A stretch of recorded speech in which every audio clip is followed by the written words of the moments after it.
नाज़रीन, अनकरीब होने वाले आलमी शहरत याफ्ता दशहरे के सिलसिले में बानो मुश्ताक के हाथों इफ्तिताह कराने को लेकर रियासत हुकूमत के फ़ैसले के ख़िलाफ़ साबिक़ एमपी प्रताप सिम्हा हुए नाकाम। उन्होंने कर्नाटका हाई कोर्ट में बानो मुश्ताक के ख़िलाफ़ अर्ज़ी दायर की थी, जिस पर कर्नाटका हाई कोर्ट ने पूरी तरह अर्ज़ी को ख़ारिज कर दी है। जी हाँ, बानो मुश्ताक के ख़िलाफ़ अर्ज़ी ख़ारिज हो गई है।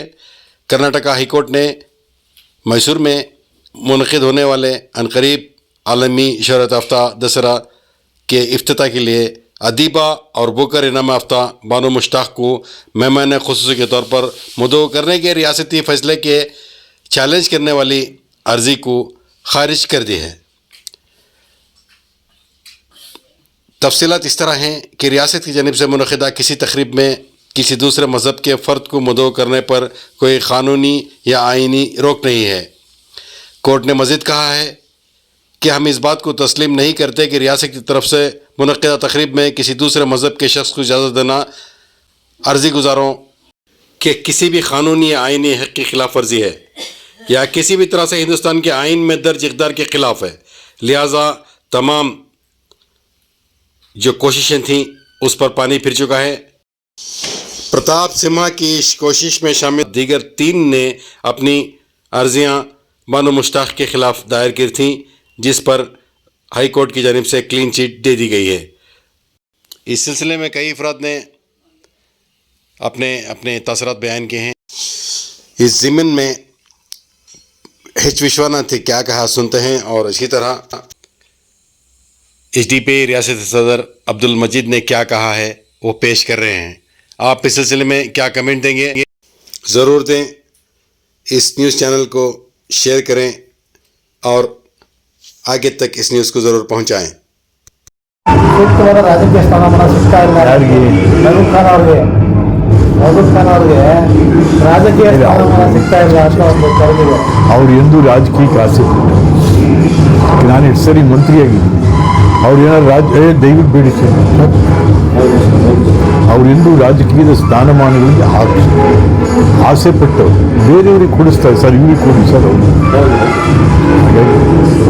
ಸರ್, ಈಗ ದಸರಾ ಹತ್ರ ಇದೆ, ಬಾನು ಮುಶ್ತಾಕ್ ಬಗ್ಗೆ ಇನ್ನೂ ಟೀಕೆ ನಡೀತಾ ಇದೆ ಸರ್. ಅವ್ರಿಗೆ ಯಾರೋ ಬುದ್ಧಿಗೆ ಹೇಳಿದ್ರು, ನನಗಾಗಲೂ ಹೇಳಿದ್ರು ಇದು ಭಾರತ ಇದೆ, ಇದು ಪರದೇಶ ಬೇರೆ ದೇಶಕ್ಕೆ ಹೋದಾಗ ಏನು ಹೇಳ್ತೀನಿ, I am an Indian, I am an Indian ಅಂತ ಎಲ್ರಿಗೂ. ಅದಕ್ಕೆ ಜಾತಿ ಧರ್ಮ ಯಾವುದು ಬಹುತ್ವದ ಭಾರತ, ಎಲ್ಲರನ್ನು ಒಳಗೊಂಡಂಥ ಭಾರತ. ಹಾಗಾಗಿ ಸುಮ್ಮನೆ ಅನಾವಶ್ಯಕವಾಗಿ ನೋಡಿ ಎಲ್ಲ ಕಡೆಗೂ ಇದೆ, ಅಲ್ಲಿ ಆಯಿತು ಇಲ್ಲಿ ಆಯಿತು ನಾಗಮಂಗಲ ಆಯಿತು. ಆ ಮಂಡ್ಯದ ಜನ ಭಾಳ ಶಾಂತಿಯುತವಾಗಿ ಬದುಕ್ತಾರೆ. ಅಲ್ಲಿ ಹೋಗಿ ವಿಷ ಬೀಜ ಬಿಟ್ಟು ಚೇಚೆ ಏನು ಇದರಿಂದ ಒಳ್ಳೇದಾಗಲ್ಲ. ಇದರಿಂದ BJP ಏನೋ ವೋಟ್ ಬಂದ್ಬಿಡ್ತವೆ, ಅದು ನೆವರ್ ನೆವರ್. ಸರ್, ಈಗ ಹಾಸನಲ್ಲಿ ಒಂದು ಗಣೇಶ ಮೆರವಣಿಗೆಯಲ್ಲಿ ಟ್ರಕ್ ಹರಿದು 10 ಜನ ಸತ್ತಿದ್ದಾರಲ್ರಿ, 20-25 ಜನ ಗಾಯಾಳುಗಳಾಗಿದ್ದಾರೆ. ಯಾವ BJP ನಾಯಕರು ಹೋಗಿ ಒಂದು ಶಾಸನ ಮಾಡಿದ್ರಲ್ಲ, ನಿಜ ಅದು ಜೀವನೇ. ಅದಕ್ಕೆ ಇದು BJP ಜೀವ, ಹಿಂದೂ ಜೀವ. ಯಾವ್ದಾದ್ರು ಒಂದು ಸಣ್ಣ ಅನಾಹುತ ಆದಾಗ ಅದಕ್ಕೆ ಹಿಂದೂ ಮುಸ್ಲಿಂ ಸುಮ್ಮನೆ ಬಾಯಿ ಬಿಡ್ಕೊಳ್ತಾರೆ. 10 ಜನ ಸತ್ತದ ಕಡೆ ಹೋಗ್ಲಿವಲ್ಲ, ಯಾಕೆ ಹೋಗಲ್ಲ ಅವರು? ಇದು ಪೂರ ಅವರ ವಿದ್ಯಮಾನಗಳೇ ರಾಜಕೀಯ ವಿದ್ಯಮಾನಗಳಾಗಿರುವಾಗ, ದೇಶದ ಮನೋಭಾವನೆ ಇರುವಾಗ ಅವ್ರಿಗಿದೆಲ್ಲ ಅರ್ಥ ಆಗಲ್ಲ. दशहरा करीब है, जैसे ही हुकूमत की जानिब से दशहरा का इकट्ठा के सिलसिले में मोहतरमा बानो मुश्ताक का नाम सामने आया है। बहुत सी ताकतों ने अपना जोर लगाते हुए बहुत सी तनकीद की, जिसके जवाब में सेक्युलर लीडर ने भी जवाब दिया है। लेकिन आप लोग ऐसे थे किस नजरिए से देख रहे थे? देखिए, ये करीब करीब दसरा को बताया जाता है कि 400 साल का हिस्ट्री है, इतिहास है। तो इस जो त्योहार जो है दसरा, ये नाड़ा हब्बा बोले जाते हैं। अवाम की एक ईद का जैसा है। तो पहले से भी ऐसा ही चलकर आया है। इसमें हर कम्युनिटी वाले इन्वॉल्व है। ऐसा नहीं कि एक कम्युनिटी इन्वॉल्व है, एक धर्म इन्वॉल्व है, ऐसा नहीं है। आज भी जो अंबारी में जो हाथी का ऊपर जो ये बनाते हैं, जो उसके ऊपर चामुंडेश्वरी को बिठाते हैं, जो गोल्डन जो तख्त तल जो बनते हैं, उसको जो बनने वाला जो बनाने वाला है वो मुसलमान है। तो और हाथी का माउथ बहुत सारे लोग मुसलमान है। तो ये क्या है, पहले जमाने से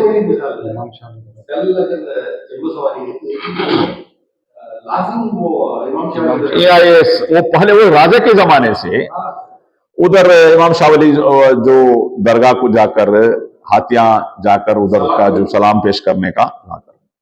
तो इसमें दो मिसाल मैं देना चाहता हूं कि हैदर अली और शहीद मिलत टिप्पू सुल्तान रहमतुल्लाह अलैह के जानिब से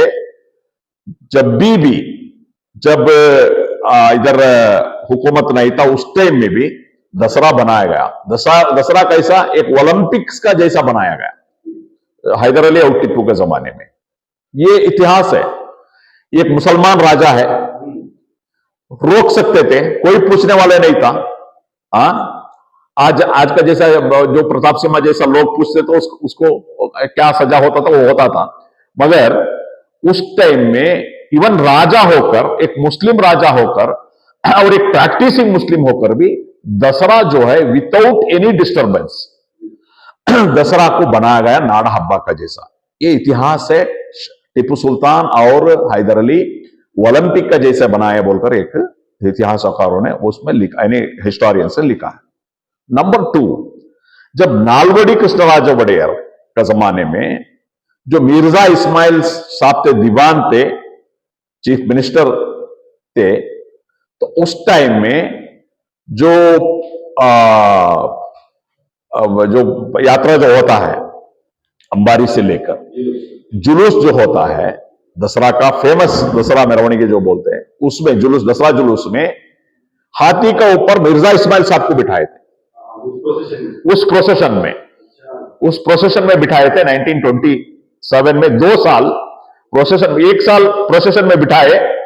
मैं आपको जानकारी देना चाहता हूं, उस टाइम में भी थोड़े लोग इसका ऊपर तनकीद की थी।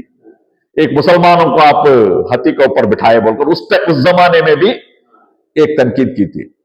तो उसमें नालवड़ी कृष्णराज वडेयर कितना बड़ा दिल का आदमी था, उसमें थोड़ा मिर्जा इस्माइल साहब थोड़ा क्या हुआ, मायूस हुए थे।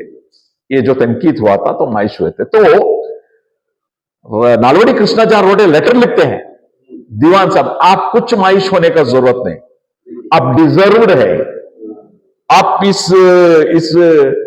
संस्थान का चीफ मिनिस्टर है, दीवान है, आप अगले साल भी अब बिठाए राजा के साथ अंबारी में बिठाकर पूरा मैसूर ये किए थे। ये तारीख है। तो ये प्रताप चिम्मा जैसा लोग ये हिस्ट्री सीखना है। देखिए बनमुश्ताक एक बुकर अवार्ड मिलकर है, एक प्राउड है कन्नडिगा, तो उसलिए वो गवर्नमेंट ने एक डिसीजन लिया है। तो वो डिसीजन को सब लोग मान के हम लोग चलना है, कोई ऑब्जेक्शन करना ये सही नहीं। पहले यू निसार अहमद साहब भी इसमें किए। ये जो बीजेपी का लोगों को कुछ एजेंडा नहीं है, वो हिंदू मुस्लिम एजेंडा छोड़े तो दूसरा कुछ भी एजेंडा इनके पास नहीं है। इनका हर चीज में पॉलिटिक्स करना, धर्म को लेके आना, पॉलिटिक्स करना, यही है इनका एजेंडा। कुछ आज उनके लिए पॉलिटिकल एजेंडा नहीं है, इसलिए ये एजेंडा लेके वो लोग जा रहे हैं। दूसरा बोलते हैं ये आप जो क्या है बनमुश्ताक आने में बिंदी लगा के आना है, यह क्या जरूरत है बिंदी लगा के आना है? ये कोई जरूरत नहीं है। वो जो है एज ए मुस्लिम वो आएंगे, वो जो गवर्नमेंट ने उनको रिक्वेस्ट किया है यानी इज्जत दिया है वो करेंगे। ये पहले से भी आकर है, अलग अलग लोग इसका इनॉग्रेशन किया है, निसार अहमद साहब भी किया है। तो इसलिए ये गवर्नमेंट का डिसीजन, क्योंकि वो जो बुकर अवार्ड आकर है उसको एक रेस्पेक्ट देते हुए गवर्नमेंट ने ये डिसीजन लिया है। तो इसलिए ये जो फिस्ताही ताकतों ने हर बार हर बात को ऐसा करेंगे।